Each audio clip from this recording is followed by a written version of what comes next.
क्या हुआ जब कई सालों पहले मरी हुई लड़की की आत्मा ट्रेन के अंधेरे में राहुल के सामने आ बैठी। राहुल और सोनिया बहुत हड़बड़ी में मॉल से बाहर आ रहे थे। उन्हें देख उनके दोस्त नितिन और उसकी बीवी उन्हें आवाज़ लगाने लगी। अरे राहुल, क्या हुआ भाई, इतनी हड़बड़ी में क्यों हो? राहुल मुड़ के देखते हुए अपने आँखों पर के चश्मे निकाल रहा था। अरे नितिन, कैसे हो भाई, बड़े दिनों बाद मुलाकात हुई। राहुल नितिन एक दूसरे से गले मिले। राहुल बोला, चलो कॉफ़ी पीते हैं। अरे नहीं नहीं, तुम लोग ज़रा हड़बड़ी में लग रहे हो, बाद में कभी पी लेंगे, नितिन बोला। अरे नहीं नहीं, उतनी भी जल्दी नहीं है। चारों एक साथ मॉल के बाहर एक कॉफ़ी शॉप पे कॉफ़ी पीने गए। नितिन बोला, किस बात की हड़बड़ी है? राहुल सोनिया की तरफ देखकर मुस्कुराते हुए बोला, भाई दरअसल बात यह है कि हमारी शादी की सालगिरह है और हम दोनों उसे मनाने के लिए शहर से कई दूर एक रिसोर्ट में जा रहे हैं। उस पर जवाब देते हुए नितिन बोला, पर तुम्हारी सालगिरह तो परसों है ना? हाँ, दरअसल हम ट्रेन से जा रहे हैं। हम दोनों का एक सपना था कि हम एक साथ ट्रेन का लंबा सफ़र तय करें। उसकी ये बात सुन नितिन की बीवी का चेहरा पीला पड़ गया। वो बोली, कहीं तुम रात में तो नहीं जाने वाले हो ना वहाँ? हाँ, रात में ही जाने वाले हैं, सोनिया ने जवाब देते हुए बोला। हमें लगा नहीं था कि इतनी शॉर्ट नोटिस पे हमें रिजर्वेशन मिल जाएगा, पर ज़्यादा बुकिंग्स दिन की ही थी।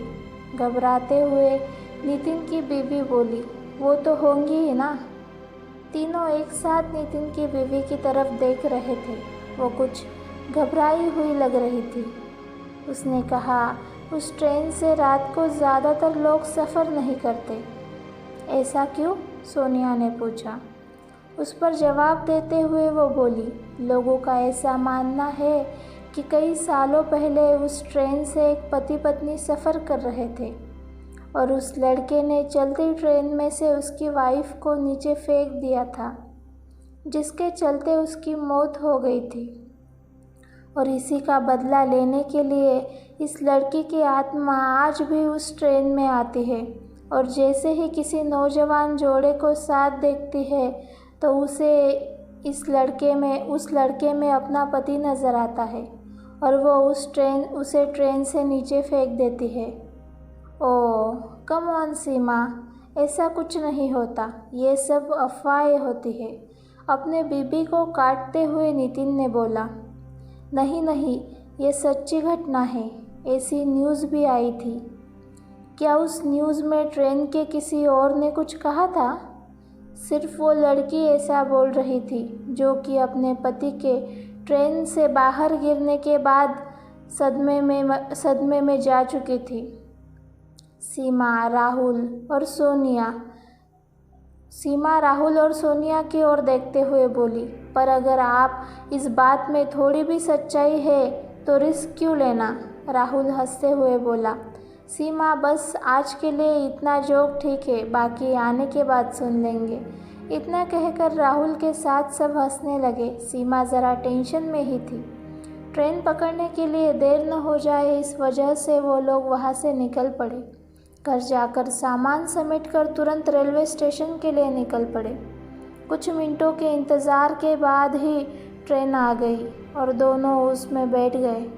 उनका रिजर्वेशन स्लीपर क्लास का था।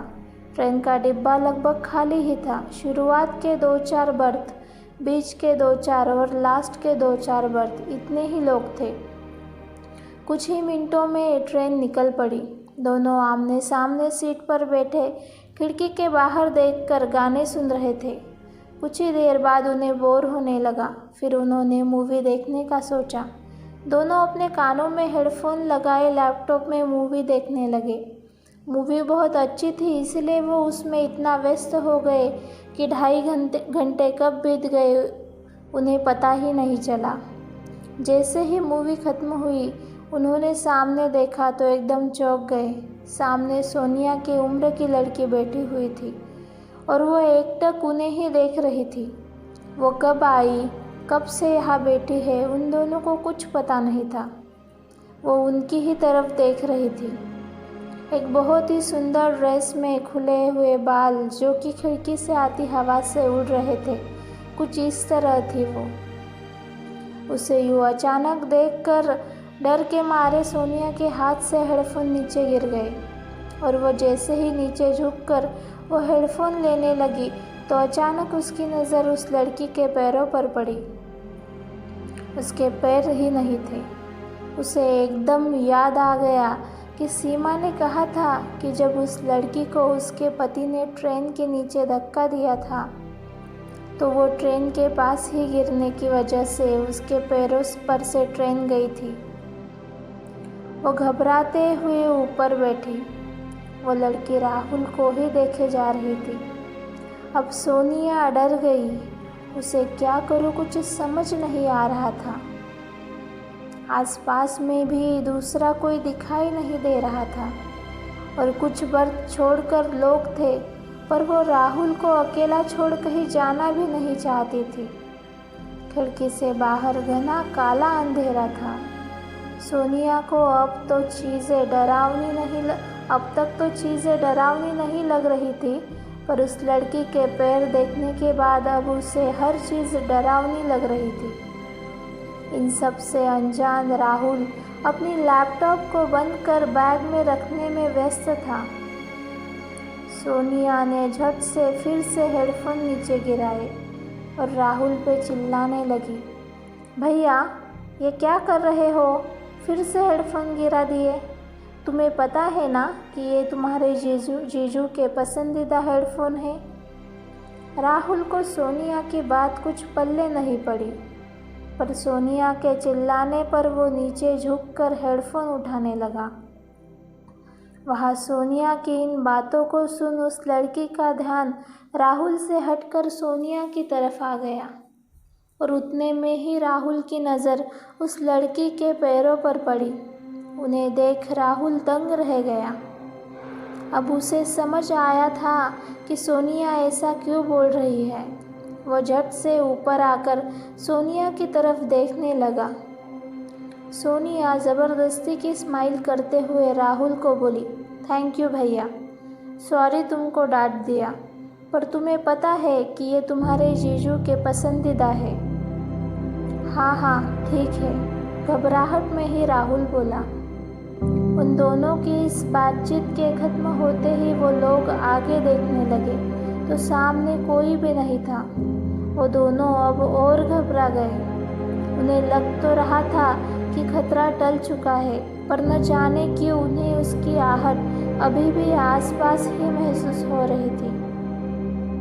उन दोनों की वैसे ही बैठे बैठे आँख लग गई और हल्की हल्की रोशनी से जब आँख खुली तो उन्हें थोड़ा बेहतर महसूस हो रहा था।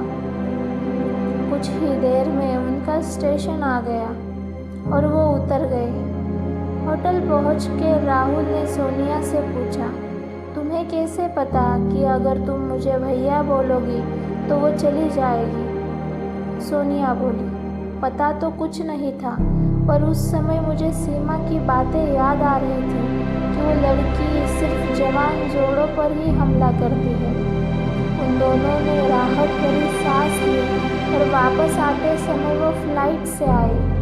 ये एहसास वो जिंदगी भर कभी नहीं भूली। उम्मीद है कि ये कहानी आपको पसंद आई होगी। ऐसी ही कहानियों के लिए चैनल को ज़रूर सब्सक्राइब करें। Thanks for watching. Please like, share and subscribe.